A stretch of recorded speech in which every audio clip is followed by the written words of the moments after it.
বাংলাদেশ উন্মুক্ত বিশ্ববিদ্যালয় থেকে 2026 সালে যারা এসএসসি প্রথম ও দ্বিতীয় বর্ষে পরীক্ষায় অংশগ্রহণ করবেন, আপনাদের জন্য আজকের ভিডিওটি খুবই গুরুত্বপূর্ণ। কারণ এই ভিডিওতে দেখানো হবে কিভাবে আপনারা পরীক্ষার হলে আপনাদের ওএমআর শিট এবং খাতার উপরে টপ শিট এবং পরীক্ষার হলে আপনাদের যে কাজগুলো করতে হবে সেগুলো আপনারা কিভাবে করবেন এই বিষয়ে বিস্তারিত আলোচনা করা হবে। এই ভিডিও শুরু করার আগে আমি আমার বাংলাদেশ উন্মুক্ত বিশ্ববিদ্যালয়ের সকল শিক্ষার্থীকে আন্তরিক শুভেচ্ছা, অভিনন্দন ও সালাম জানাচ্ছি। আসসালামু আলাইকুম। এখন শিক্ষার্থী, আমি আপনাদের ধাপে ধাপে কয়েকটা বিষয় আমি আপনাদেরকে দেখাবো যেগুলো আপনাদের জন্য জানা অতি জরুরি। প্রথমত শিক্ষার্থী, আপনাদেরকে বলবো যে আমরা উন্মুক্ত বিশ্ববিদ্যালয়ে আমাদের এরকম একটা বিজ্ঞপ্তি আমাদের জন্য প্রকাশ করা হয়েছে। সেখানে বলা হয়েছে যে আমাদের অ্যাডমিট কার্ড প্রয়োজন এবং মুদ্রণকৃত অ্যাডমিট কার্ডে এবং মূল অ্যাডমিট কার্ড এবং আমাদের যে মূল যে শিক্ষার্থী কার্ড সেটা নিয়ে আমাদের পরীক্ষার হলে যেতে হবে। আরেকটা বিষয়, এখানে অ্যাডমিট কার্ডে আমাদের 7 ডিজিটের যে রোল নাম্বারটা দেওয়া আছে সেটা আমাদের মূল ওএমআর শিটে বা টপ শিটে লেখার প্রয়োজন নাই। এই বিষয়গুলো আমি আপনাদের জন্য আলোচনা করব। যাই হোক শিক্ষার্থী, এখন আমাদের মূল কাজে আমরা চলে যাই। প্রথমত শিক্ষার্থী, আপনাদেরকে বলবো আপনারা যারা 2026 সালে 17/7/2026 তারিখ শুক্রবার বাংলা প্রথম এবং বাংলা দ্বিতীয় পত্র পরীক্ষায় অংশগ্রহণ করবেন, কিভাবে আপনাদের ওএমআর শিটটা আপনারা পূরণ করবেন। সেখানে শিক্ষার্থী আমি আপনাদের দুইটা বিষয় বলবো। আপনাদের 11 ডিজিটের আপনাদের শিক্ষার্থী আইডি নম্বর এবং শিক্ষার্থী আপনাদের হলো 7 ডিজিটের আপনাদের এখানে রোল নাম্বার।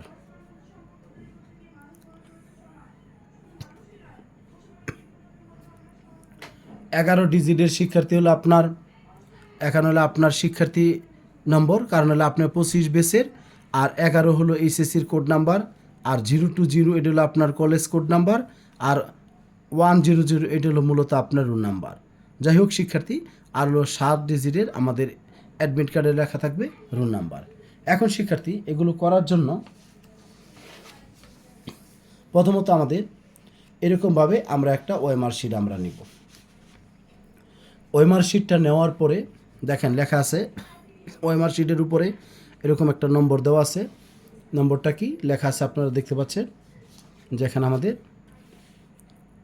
লেখা রয়েছে যে আপনার 1900497745 এরকম প্রত্যেকটা ওএমআর শিটে আপনাদের একটা করে নম্বর থাকবে। এখানে লেখা এইচএসসি ড্যাশ পরীক্ষা আর লিখবো এইচএসসি পরীক্ষা, আর 20 লেখা এখানে লিখবো আমরা 26। এইচএসসি পরীক্ষা আর 20 লেখা আছে, এখানে আমরা লিখবো 26।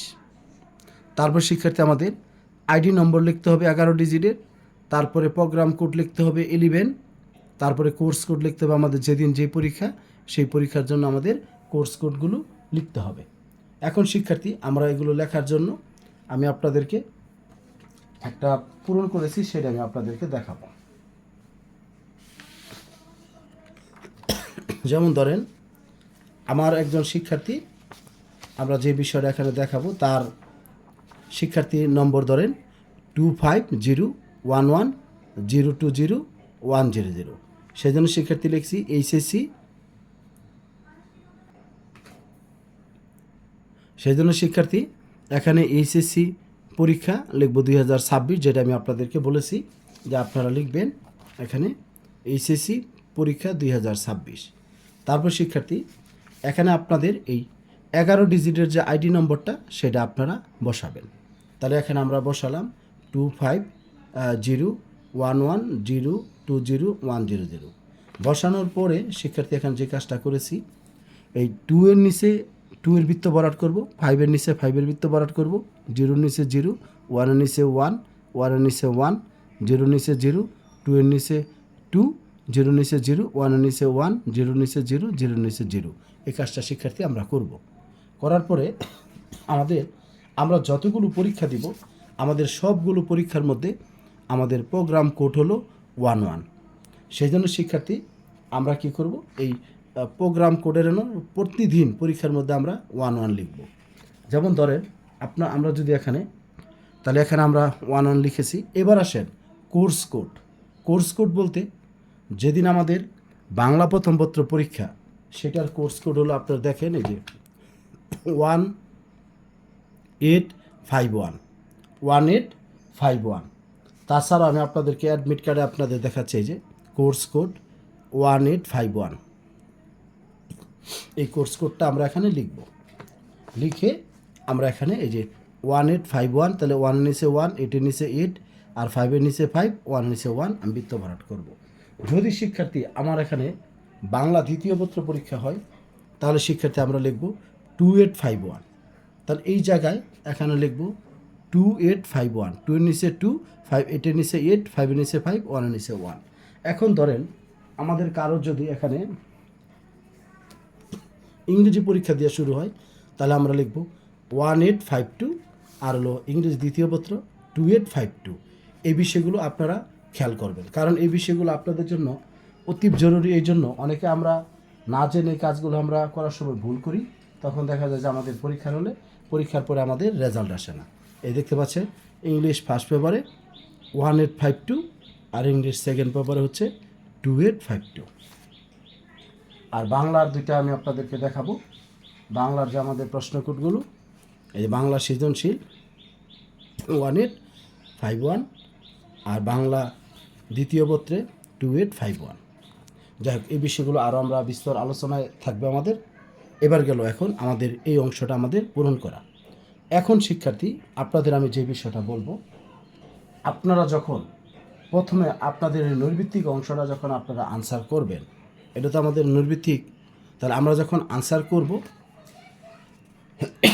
এখানকার বিষয়টা হলো আপনার প্রশ্ন নম্বর এবং হলো ওএমআরের নম্বর মিলাবেন। যেমন ধরেন আমি যদি 1 নম্বর প্রশ্নটা যদি আমি আনসার করি, তাহলে অনুপমের বন্ধু হরিশ কোথায় কাজ করে, ধরেন কানপুর, তাহলে আমি এখানে যে উত্তরটা হবে ধরেন খ উত্তর ধরেন সাপোজ, তাহলে 1 এর খতে আমরা দাগাবো।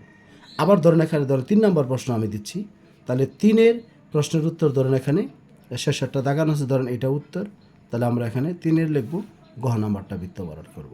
আমি আপনাদেরকে এখানে এটা দিয়ে একটা মেসেজ দিতে চাচ্ছি, আমাদের প্রশ্ন যত নম্বর ওএমআরের তত নম্বরে আপনারা বৃত্ত ভরাট করবেন। দেখা গেছে আপনি প্রথমে করতেছেন 1 নাম্বার, তাহলে 1 দিলেন, পরে আপনি ধরেন এখানে বৃত্ত ভরাট করবেন 3 নাম্বার, তাহলে 3 নাম্বারটা বৃত্ত ভরাট করবেন। আবার ধরেন 3, আবার 6 নাম্বারটা দিচ্ছেন, তাহলে ওএমআরের 6 নাম্বার। কারণ প্রশ্নের নম্বর আর ওএমআরের নম্বর যদি না মিলে সেই ক্ষেত্রে আপনার উত্তরপত্র ভুল হতে পারে। সেই জন্য আমরা যদি 1 দাগাই তাহলে 1 নাম্বারে বৃত্ত ভরাট করবো, যেটা উত্তরে সেটা, আর 3 মার্ক করলে 3-এর মধ্যে দিব। ধরেন 2 পারতেছি না, তাহলে 3-এর নম্বরটা আমরা মিলাবো। আবার ধরেন 6 নাম্বার দিচ্ছি 6, এরপরে আবার যখন আপনি 2 পারবেন তাহলে 2-এর বৃত্ত ভরাট করবেন। মোট কথা হলো প্রশ্নের 1 থেকে 40টা নম্বর আর আপনার ওএমআরের এই 1 থেকে 40টা নম্বর আপনারা মিলানোর চেষ্টা করবেন। এটাই ছিল আপনাদের জন্য একটা বার্তা। যাই হোক, এবার আসেন আমাদের এই কাজগুলো করার পরে আমাদের অনেক গুরুত্বপূর্ণ বিষয় আছে, সেগুলো আমি আপনাদেরকে দেখাবো। এখন শিক্ষার্থী আমরা এই ওএমআরটা আমরা পূরণ করলাম। পূরণ করার পরে আমাদের খাতার উপরে একটা টপ শিট থাকবে। সেই টপ শিটটা আমরা কিভাবে পূরণ করব এই বিষয়টা আমি আপনাদেরকে দেখাবো। তবে শিক্ষার্থী এই যে অ্যাডমিট কার্ডের যে রোল নাম্বারটা, এটা লেখার কোনো জায়গা নেই, সেই জন্য আমরা লিখতে পারবো না। এবার আসেন খাতার উপরে একটা টপ শিট, আপনার খাতার উপরে এরকম একটা টপ শিট থাকবে, সেটা আপনাকে পূরণ করতে হবে। আমি আপনাদেরকে একটু দেখাচ্ছি। আপনারা দেখতে পাচ্ছেন এরকম এই খাতার উপরে আমাদের একটা টপ শিট থাকবে। এই যে মূল খাতাটা, এই মূল খাতাটার উপরে আমাদের একটা টপ শিট থাকবে, সেটা উন্মুক্ত বিশ্ববিদ্যালয়ের। এই টপ শিটটা আমরা কিভাবে পূরণ করব এই বিষয়টা আমি আপনাদেরকে দেখাবো।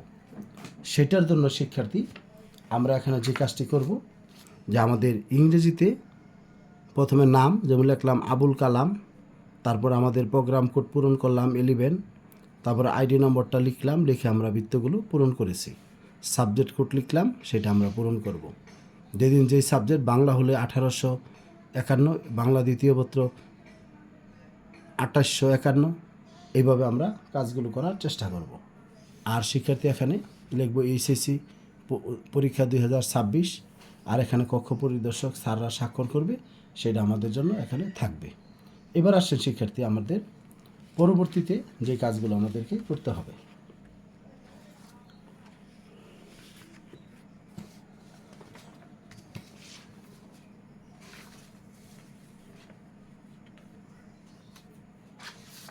এখন শিক্ষার্থী, আমাদের এই কাজগুলো করার পর যে বিষয়টা আমাদের সামনে আসবে সেটা হলো আমাদের এরকমভাবে আমাদের সবার একটা করে অ্যাটেন্ডেন্স শিট থাকবে। কি থাকবে বলেন? অ্যাটেন্ডেন্স শিট থাকবে। সেই অ্যাটেন্ডেন্স শিটটা আমাদের জন্য খুবই গুরুত্বপূর্ণ। অ্যাটেন্ডেন্স শিটের মধ্যে আমাদের যে বিষয়গুলো দেওয়া হবে সেগুলো আমি আপনাদেরকে একটু দেখাবো। এখানে সবাই খেয়াল করবেন। আপনাকে এরকম একটা অ্যাডমিট কার্ড দিবে। অ্যাডমিট কার্ডের মধ্যে অলরেডি আপনারা ডাউনলোড করেছেন। অ্যাডমিট কার্ডে লেখা থাকবে, এরকম বিষয়টা লেখা আছে। আপনাদের যেই অ্যাটেন্ডেন্স শিটটা দেওয়া হবে সেটাও এরকম থাকবে। সেখানে আপনাদের কয়েকটা বিষয় থাকবে। প্রথমে ডেট অ্যান্ড টাইম, পরে হলো আপনার সাবজেক্ট কোড। দেখেন আমি এখানে দেখানোর চেষ্টা করেছি। এটা আপনাদের অ্যাটেন্ডেন্স শিট এরকম। এখানে আমি তারিখ লিখেছি 17/7/2026, টাইম লিখেছি 9 AM, কারণ আপনাদের পরীক্ষা 2 টাইমে অনুষ্ঠিত হবে। একটা পরীক্ষা হবে 9 AM আর একটা হলো 2 PM, সেই জন্য আপনারা লিখে দিবেন। পরে ইয়ার 1 বা সেকেন্ড ইয়ার হলো 2, তারপরে কোর্স কোড দেওয়া আছে, কোর্স নেম দেওয়া আছে, বাংলা ফার্স্ট পেপার। এখানে 3টা বিষয় আমি আপনাদেরকে বোঝাবো। প্রথমত স্টুডেন্ট সিগনেচার, আর MCQ বা CQ নম্বর, আর হলো ইনভিজিলেটরের স্বাক্ষর। এই বিষয়টা কি একটু মনোযোগ সহকারে খেয়াল করবেন। যেমন প্রথম দিন যখন বাংলা প্রথম পত্র বা বাংলা দ্বিতীয় পত্র পরীক্ষা হবে, এখানে স্টুডেন্ট সিগনেচার, এখানে নাম লিখবেন আবুল কালাম। বলবেন স্যার এই নাম কোনটা লিখব? আপনার আইডি কার্ডে, শিক্ষার্থী কার্ডে যেই নামটা লেখা আছে আপনি ওই নামটাই লিখবেন, কারণ আপনারা কোনো এখানে কোনো স্বাক্ষর আপনারা ব্যবহার করবেন না। আপনারা আপনাদের ইসের মধ্যে, আইডি কার্ডের মধ্যে যেই নামটা লেখা আছে বা আপনারা ওই আইডি কার্ডের মধ্যে যে স্বাক্ষরটা আপনারা করেছিলেন সেই স্বাক্ষরটাই আপনারা এখানে করবেন। আপনাদের যে প্লাস্টিক আইডি কার্ড আছে সেই আইডি কার্ডের মধ্যে অবশ্যই আপনারা স্বাক্ষর করেছেন, সেই স্বাক্ষর অনুযায়ী আপনাদের কাজগুলো করতে হবে। এবার দেখেন আপনার এরপরে MCQ বা CQ টাইপ। এখানে আপনাকে যে খাতাটা দেওয়া হবে সেই খাতার উপরে আপনার এরকম একটা নম্বর দেওয়া থাকবে। সেই নম্বরটা আপনার খাতার নম্বর, সেই নম্বরটা আপনাকে এই জায়গায় উঠাতে হবে। MCQ বা CQর ঘরে যেদিন যেই পরীক্ষা সেই ঘরে আপনাকে নম্বরটা উঠাতে হবে। এরপরে ইনভিজিলেটর সিগনেচার, যে স্যার কক্ষ পরিদর্শকের দায়িত্ব পালন করবেন তিনি এখানে স্বাক্ষর করবেন। তবে শিক্ষার্থী, স্টুডেন্ট সিগনেচার, MCQ বা CQর নম্বর আর ইনভিজিলেটরের স্বাক্ষর এবং এই বিষয়গুলো যদি কোনো কারণে যদি আপনার MCQ বা CQর নম্বরটা উঠাতে যদি আপনি ভুল করেন তাহলে কিন্তু শিক্ষার্থী আপনার পরবর্তীতে যদি আপনি বোর্ড চ্যালেঞ্জ করেন বা রেজাল্ট চ্যালেঞ্জ করেন সেটার কিন্তু সমাধান পাবেন না। সেই জন্য আপনারা এই কাজটি গুরুত্বের সাথে করবেন যাতে করে আপনাদের কোনো ভুল না হয়। পরীক্ষা একটা প্রশ্ন উত্তর না করলে কোনো সমস্যা নাই, কিন্তু এই নম্বরগুলো আপনাদের উঠাতে হবে দায়িত্বের সাথে। এই বিষয়টা আপনারা সবাই খেয়াল করবেন। যেমন ধরেন আমি এখানে একটা ডেমো হিসাবে বানিয়েছিলাম, এই যে CQ বা top sheet of the signature, এই নাম্বারটা উঠাইছি, পরে স্বাক্ষর। যাক এগুলো আপনারা বিস্তার বুঝতে পারবেন। তাহলে আমাদের কাজ কী থাকবে? ডেট অ্যান্ড টাইম লিখব, তারপরে এখানে সিগনেচার দিব, তারপর MCQ বা CQর যে নম্বরটা সেটা লিখব, তারপর আপনার ইনভিজিলেটরের যে অংশটা আছে সেটা আমরা পূরণ করব। এরপর শিক্ষার্থী যখন আপনারা অতিরিক্ত খাতা নেবেন আবার সেটার উপরেও কিন্তু আপনাদের নম্বর থাকবে, সেই নম্বরটাও কিন্তু আপনাদেরকে লিখতে হবে। অর্থাৎ পরীক্ষার হলে এই কাজগুলো আপনারা সঠিকভাবে করবেন, অথবা যে স্যার দায়িত্বরত থাকবেন স্যারকে জিজ্ঞাসা করবেন যাতে আপনাদের কাজগুলো সঠিকভাবে আপনারা করতে পারেন। এরপরে শিক্ষার্থী এখানে দেখেন অ্যাডমিট কার্ডের নিচে 4টা লাইন লেখা আছে, লাইনগুলো আমি একটু পড়ে দিচ্ছি। প্রবেশপত্রে কোনো প্রকার ভুল ত্রুটি পরিলক্ষিত হলে তা পরীক্ষা শুরুর পূর্বে সংশ্লিষ্ট স্টাডি সেন্টার, আঞ্চলিক বা উপ আঞ্চলিক কেন্দ্র থেকে সংশোধন করতে হবে। এখন যদি কারো এরকম হয় যে আপনি ওই সাবজেক্টটি নেননি কিন্তু আপনার সাবজেক্ট চলে আসছে, অথবা ভুলে আপনি পাস করেছেন তারপরেও সেই রেজাল্ট মানে আবার সাবজেক্টের নাম চলে আসছে, তাহলে শিক্ষার্থী আপনারা যোগাযোগ করবেন স্টাডি সেন্টারে না গিয়ে প্রথমে উপ আঞ্চলিক কেন্দ্র যদি কাছে হয় বা আঞ্চলিক কেন্দ্র সেখানে যাবেন। সেখানে গেলে আপনারা তাড়াতাড়ি এটি সংশোধন করতে পারবেন। তবে যাওয়ার আগে আপনাদের ভর্তির সময় যে ডকুমেন্টগুলো ছিল, যে আবেদন করেছেন, সেই আবেদনের মানে কপিটা আপনারা নিয়ে যাবেন, তাহলে আপনাদের জন্য ভালো হবে। প্রবেশপত্রে উল্লেখিত বিশ্ব সাবজেক্ট কোড বা কোর্স কোড এবং শিরোনাম ব্যতীত অন্য কোনো বিষয় কোড বা শিরোনামে পরীক্ষা অংশগ্রহণ করা যাবে না। অর্থাৎ এই যে একজন শিক্ষার্থী যে অ্যাডমিট কার্ডটা যেটা আমি আপনাদেরকে দেখাচ্ছি, এইটার মধ্যে যে বিষয়ের নামগুলো লেখা আছে, এই নামগুলোর বাইরে কোনোভাবে পরীক্ষায় অংশগ্রহণ করতে পারবে না। তবে দেখেন এখানে আপনার 3 নম্বর পয়েন্টটা দেখেন লেখা আছে, মূল উত্তরপত্র ও ওএমআর পূরণ এর নির্দিষ্ট স্থানে প্রয়োজনীয় সকল তথ্য নির্ভুলভাবে লিখতে হবে এবং সংশ্লিষ্ট বৃত্ত ভরাট করতে হবে। প্রতিটি পরীক্ষার জন্য পরীক্ষার্থীকে উত্তরপত্রে স্বাক্ষর করতে হবে, উপস্থিতিপত্রে স্বাক্ষর করতে হবে, যেটা অ্যাটেন্ডেন্স শিট, যে কথাটা আমি বলেছি আপনাদেরকে অ্যাটেন্ডেন্স শিটে স্বাক্ষর করতে হবে। অন্যথায় পরীক্ষা অনুপস্থিত বলে ধরে নেওয়া হবে, অনুপস্থিত বলে ধরে নেওয়া হবে। যাই হোক, এই বিষয়গুলো আপনারা বোঝার চেষ্টা করবেন, আপনারা এগুলো একটু সময় দিয়ে আপনাদের কাজগুলো করবেন। এবার শিক্ষার্থী কথাটা হলো, যদি কোনো কারণে আপনারা এই ভুলগুলো যদি আপনাদের করেন, তাহলে আপনাদের রেজাল্টে এবি আসতে পারে, পিআর আসতে পারে, বা আরপি আসতে পারে, বা আপনার অন্য কোনো সমস্যা আপনাদের হতে পারে। সেই জন্য শিক্ষার্থী আপনারা এই কাজটা মানে দায়িত্ব নিয়ে আপনারা করবেন। এখন বলবেন স্যার এগুলো না করলে, যদি আপনি না করেন তবে দেখা যাবে যে কোনো কারণে যদি আপনি বোর্ড চ্যালেঞ্জ করেন, তাহলে শিক্ষার্থী আপনার খাতা খুঁজে পাওয়া যাবে না, সেই ক্ষেত্রে কোনো সমস্যারও সমাধান হবে না। এখন অনেক শিক্ষার্থী বলেছেন যে স্যার বাংলা দ্বিতীয় পত্র, তাহলে বাংলা দ্বিতীয় পত্র আমাদের পরীক্ষা হচ্ছে কয়টা? 2টা। প্রথমে এমসিকিউর পরীক্ষা হবে 40 নম্বর। এখন 40-এর মধ্যে আপনাকে 13 পেলে আপনি পাস করবেন। তারপরে সিকিউতে থাকবে হলো আপনার 60 নম্বর, 60 থেকে আপনাকে 20 পেলে আপনার সৃজনশীলে পাস করবেন। তার মানে এখন বিষয়টা হলো বাংলা আপনার এমসিকিউ এবং হলো সিকিউ প্রথম পত্র। কিন্তু বাংলা দ্বিতীয় পত্রতে আপনাদের টোটালি 100 নম্বরের একটা পরীক্ষা থাকবে, সেখানে আপনারা এটা ফলো করবেন পুরো 100 নম্বরের।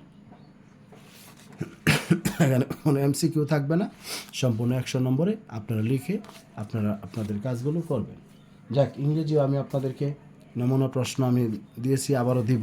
তারপর আপনারা এই সাবজেক্ট কোডগুলো বিষয়গুলো ভালো করে খেয়াল করবেন, যাতে করে আপনাদের কাজগুলো করতে পারেন। তবে শিক্ষার্থী অনেক কথা বলে ফেলেছি, তবে আরেকটা তথ্য আমি আপনাদের দিয়ে যাচ্ছি। তাহলে বলবেন যে স্যার তাহলে আমাদের প্লাস্টিক আইডি কার্ডে আমাদের এই নম্বর, আর এটা হলো আমাদের রুল নম্বর, তার রুল নম্বরের কী কাজটা?